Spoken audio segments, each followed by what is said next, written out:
Bismillahirrahmanirrahim. Assalamualaikum warahmatullahi wabarakatuh. Perkenalkan, kami mahasiswa dari Universitas Negeri Makassar. Video ini dibuat untuk menyelesaikan salah satu tugas kelompok di mata kuliah pengantar statistika yang dimana diampu oleh dosen Ibu Detranda Hajrah Hasim MSI.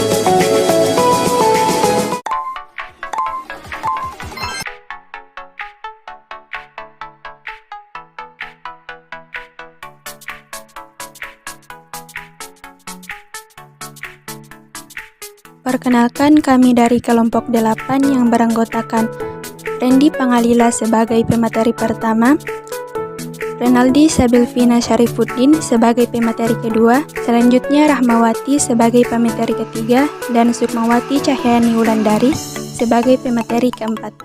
Bagian A. Pengertian penelitian. Penelitian adalah usaha yang sistematis untuk menemukan jawaban ilmiah terhadap suatu masalah sistematik, karena harus mengikuti prosedur dan langkah-langkah sebagai suatu kebulatan prosedur. Bagian B. Pengertian penelitian menurut para ahli. Menurut Woody, tahun 1927, penelitian adalah merupakan suatu metode untuk menemukan kebenaran yang juga merupakan pemikiran kritis atau critical thinking. Penelitian meliputi pemberian definisi dan redefinisi terhadap masalah, memformulasikan hipotesis atau jawaban sementara, membuat kesimpulan, dan sekurang-kurangnya mengadakan pengujian yang hati-hati untuk menentukan apakah ia cocok dengan hipotesis. Menurut Person tahun 1946, penelitian adalah pencarian atas sesuatu inquiry secara sistematis dengan penekanan bahwa pencarian ini dilakukan terhadap masalah-masalah yang dapat dipecahkan. Menurut John tahun 1949, penelitian adalah suatu pencarian fakta menurut metode objektif yang jelas untuk menemukan hubungan antara fakta dan menghasilkan dalil atau hukum. Yang selanjutnya, menurut Helwe tahun 1956, penelitian tidak lain dari suatu metode studi yang dilakukan seseorang melalui penyelidikan yang hati-hati dan sempurna terhadap suatu masalah sehingga diperoleh pemecahan yang tepat terhadap masalah tersebut. Yang terakhir, menurut Whitney tahun 1960, penelitian adalah merupakan suatu metode untuk menemukan kebenaran, sehingga penelitian juga merupakan metode berpikir secara kritis. Bagian C, jenis-jenis penelitian. Pertama, jenis penelitian berdasarkan hasil yang ingin dicapai. Jenis penelitian berdasarkan hasil yang ingin dicapai dibedakan atas dua kriteria, yaitu penelitian dasar atau basic research. Penelitian dasar adalah penelitian yang mempunyai alasan intelektual dalam rangka memperluas ilmu pengetahuan manusia, tidak untuk membuat atau menciptakan sesuatu. Yang kedua, penelitian terapan atau applied research. Penelitian terapan adalah penelitian yang mempunyai alasan praktis, keinginan untuk mengetahui, bertujuan agar dapat melakukan sesuatu yang jauh lebih baik, lebih efektif, dan efisien. Yang kedua, jenis penelitian menurut metode. Jenis penelitian berdasarkan metode dibedakan beberapa kategori. Yang pertama, penelitian survei atau survey research adalah penelitian dengan tidak melakukan perubahan atau tidak perlakuan khusus terhadap variabel-variabel yang diteliti. Yang kedua, penelitian ex post facto atau penelitian dengan melakukan penyelidikan secara empiris yang sistematik, di mana penelitian tidak mempunyai kontrak langsung terhadap variabel-variabel bebas atau independen variabel dimanipulasi karena fenomena sukar. Yang ketiga, penelitian percobaan atau eksperimen research adalah penelitian dengan melakukan sebuah studi yang objektif, sistematis, dan terkontrol untuk memprediksi atau mengontrol fenomena. Yang terakhir, penelitian naturalistik atau metode kualitatif adalah metode penelitian yang digunakan untuk meneliti pada kondisi objek yang alami, atau sebagai lawannya adalah eksperimen, di mana peneliti adalah sebagai instrumen kunci. Bagian 3. Jenis-jenis penelitian menurut tingkat ekspansi. Penelitian menurut tingkat ekspansi atau penjelasan adalah penelitian yang bermaksud untuk menjelaskan kedudukan variabel-variabel yang diteliti serta hubungan antara satu variabel dengan variabel lain. Jenis penelitian menurut tingkat ekspansi dapat dikelompokkan menjadi 3. Pertama, penelitian deskriptif adalah penelitian yang dilakukan untuk mengetahui nilai variabel atau lebih atau independen dapat membuat pertandingan atau penghubungan dengan variabel yang lain. Yang kedua, penelitian komparatif adalah suatu penelitian yang bersifat membandingkan variabelnya masih sama dengan penelitian variabel mandiri, tetapi untuk sampel yang lebih dari satu atau dalam waktu yang berbeda. Yang ketiga, penelitian asosiatif atau hubungan merupakan penelitian yang bertujuan untuk mengetahui hubungan antara dua variabel. Bagian 4, jenis penelitian menurut jenis data. Jenis penelitian ini dibagi ke dalam 3 kelompok, yaitu 1. Jenis penelitian atau data berbentuk kalimat. Kedua, jenis kuantitatif atau data yang berbentuk angka. Yang ketiga, gabungan atau bentuk kalimat dan angka. Baik, selanjutnya D. Metode penelitian. Metode berasal dari bahasa Yunani, metodos, yang berarti cara atau jalan. Metode ilmiah adalah cara-cara menerapkan prinsip-prinsip logis terhadap penemuan, pengesahan, dan menjelaskan kebenaran atau cara yang ilmiah untuk mencapai kebenaran ilmu guna memecahkan masalah.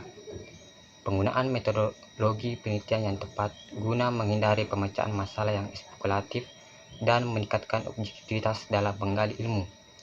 Ada 4 metode penelitian, yaitu metode filosofi, metode deskriptif, metode historis, dan metode eksperimen.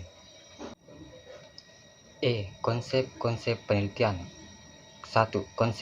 Konsep adalah suatu istilah terdiri dari suatu generalisasi terhadap gejala yang berlaku umum atau abstraktif mengenai suatu fenomena yang dirumuskan atas dasar generalisasi dari sejumlah karakteristik kejadian, keadaan, kelompok, dan individu tertentu.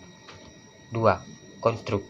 Konstruk atau konsep adalah sama, membedakannya adalah yang konstruk dikhususkan pada suatu yang bisa diukur, ditimbang, dihitung, dan sebagainya. 3.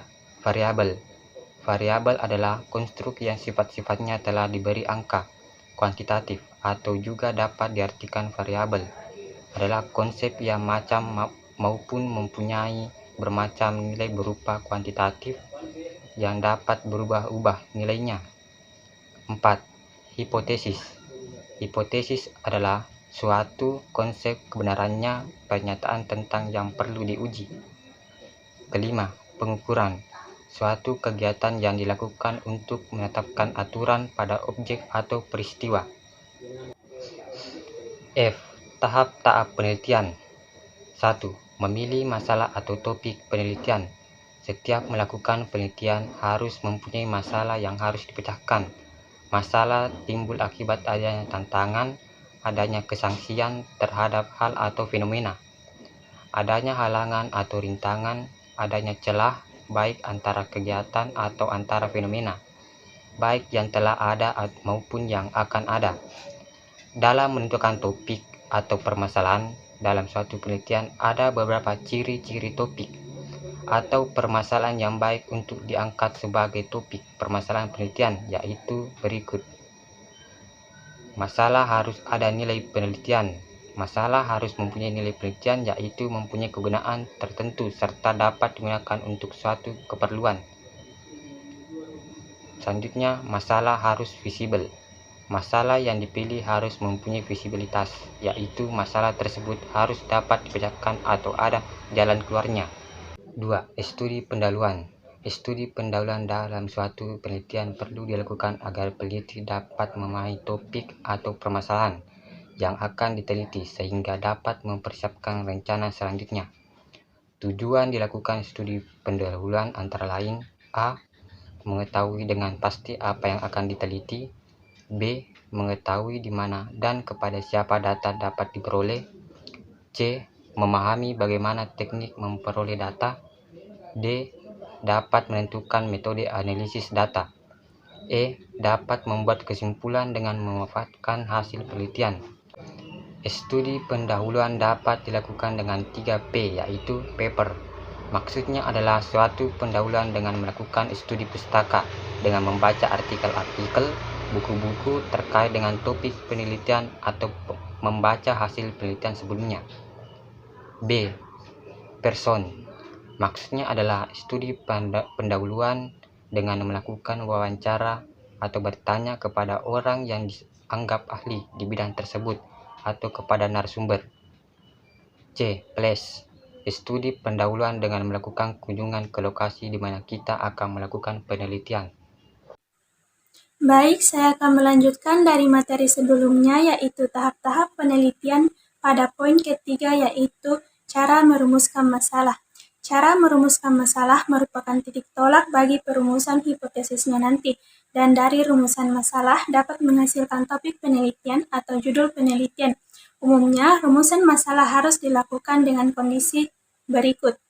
Pertama, masalah biasanya dirumuskan dalam bentuk kalimat atau pertanyaan. Kedua, rumusan masalah hendaklah jelas dan padat. Ketiga, rumusan masalah harus tersedia data yang berguna untuk memecahkan masalah. Keempat, rumusan masalah dasar dalam membuat hipotesis. Kelima, masalah harus menjadi dasar bagi judul penelitian. Dalam membuat judul suatu penelitian harus mengandung unsur-unsur sebagai berikut. Pertama, sifat atau jenis penelitian. Kedua, subjek dan objek penelitian. Ketiga, tempat atau daerah penelitian. Keempat, waktu penelitian. Tahap selanjutnya yaitu tahap keempat, menentukan teori. Pengertian dari teori adalah serangkaian asumsi, konsep, konstruk, definisi, dan proposisi untuk menerangkan suatu fenomena sosial secara sistematis dengan cara merumuskan hubungan antar konsep. Ciri-ciri dari teori sebagai berikut. Pertama, teori adalah serangkaian proposisi antar konsep-konsep yang saling berhubungan. Kedua, teori menerangkan secara sistematis suatu fenomena sosial dengan cara menentukan hubungan antar konsep. Ketiga, teori menerangkan fenomena tertentu dengan cara konsep mana yang berhubungan dengan konsep lainnya dan bagaimana bentuk hubungannya. Teori dikemukakan dalam bentuk pernyataan atau proposisi, misalnya teori penguatan dan teori keinginan berperilaku. Selanjutnya yaitu tahap kelima, cara merumuskan hipotesis. Para ahli mentafsirkan arti hipotesis adalah dugaan terhadap hubungan antara dua variabel atau lebih. Adapun ciri-ciri hipotesis menurut Nasar Bakri yaitu pertama, haruslah menyatakan hubungan antara variabel. Kedua, hipotesis harus sesuai dengan fakta. Ketiga, hipotesis harus berkaitan dengan ilmu. Keempat, hipotesis harus dapat diuji kebenarannya. 5, hipotesis harus sederhana. Dan keenam, harus menerangkan fakta. Adapun dua macam hipotesis yaitu hipotesis induktif dan hipotesis deduktif. Cara menguji hipotesis. Cara penerapannya dapat dilihat pada gambar pertama dengan asumsi bahwa populasi tergambar dalam kurva normal. Maka, jika kita menentukan taraf kepercayaan 90% dengan pengetesan 2 ekor, maka akan terdapat 2 daerah kritik, yaitu di ekor kanan dan di ekor kiri. Kurva masing-masing 1/2%. Apabila kita menguji nilai z-score dari n sama dengan 120 dan dari perhitungan z-score dengan rumus z sama dengan x kurang x per SD, misalnya 1,7, maka letaknya pada kurva dapat dilihat pada gambar bagian 2, yang dimana besarnya z-score 1,7 terletak di daerah penerimaan hipotesis 0. Berarti 0 yang dirumuskan diterima atau kata lain hipotesis kerja atau HA ditolak. Sekian dari saya serahkan ke presentator selanjutnya. 6. Memilih pendekatan penelitian. Dalam melakukan suatu penelitian, kebutuhan pemahaman yang benar dalam melakukan pendekatan. Pada dasarnya, pendekatan ada dua macam. Pertama, pendekatan kualitatif, yaitu lebih banyak meneliti hal-hal yang berhubungan dengan kehidupan sehari-hari. Yang kedua, pendekatan kuantitatif, yang mementingkan adanya variabel-variabel sebagai objek penelitian. Dua variabel tersebut harus didefinisikan dalam bentuk operasionalisasi masing-masing variabel. 7.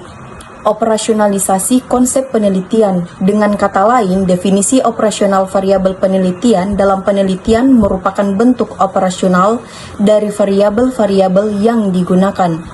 8. Mengumpulkan data.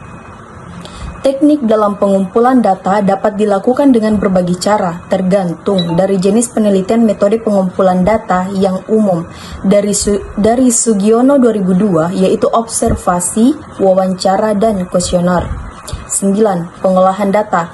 Ada dua hal dalam pengolahan data, yaitu masukkan data ke dalam tabel atau inquiry data, dan melakukan editing ulang terhadap data yang telah ditabulasi untuk menghindari terjadi kekeliruan memasukkan data. 10.